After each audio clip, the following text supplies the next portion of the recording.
A true giant of quantum revolution was Werner Heisenberg. And from the vagueness of positions of electrons in de Broglie's standing wave orbits, he drew a tremendous insight which he stated like this: the more precisely the position is determined, the less precisely the momentum is known, and vice versa.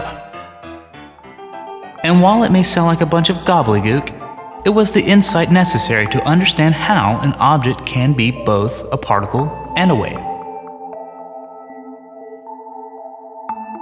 This single statement led to the understanding that subatomic particles can disappear and reappear in another place. And they can do this without existing in the intervening space.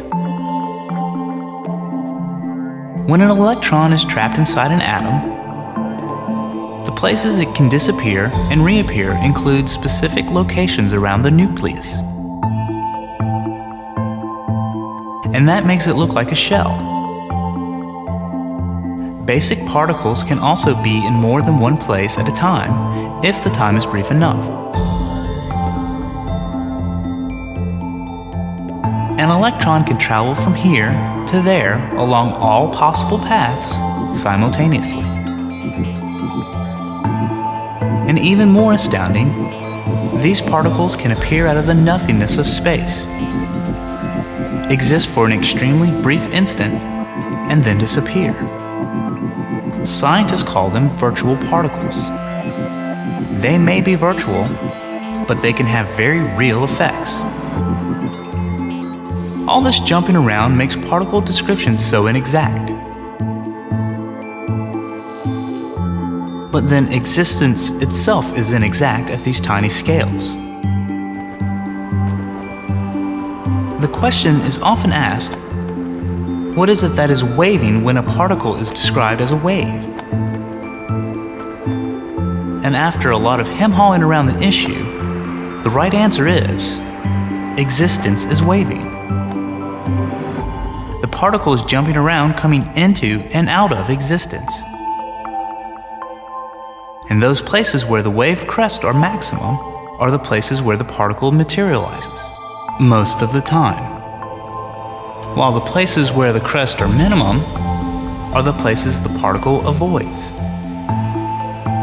The wave is a map of the particle's existence. And as the wave changes, the particle changes as well.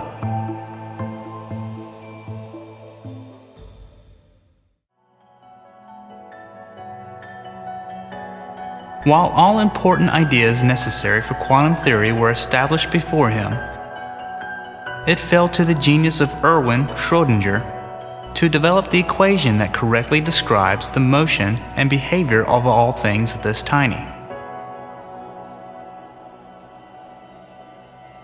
While Bohr and de Broglie managed to describe the hydrogen atom, Schrödinger's equation was able to describe hydrogen with the same detail.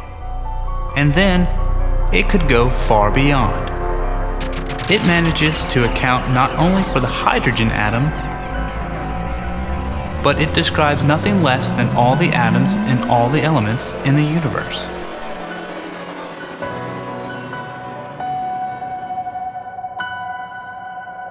Schrödinger's quantum mechanics explains every element in the periodic table of the elements.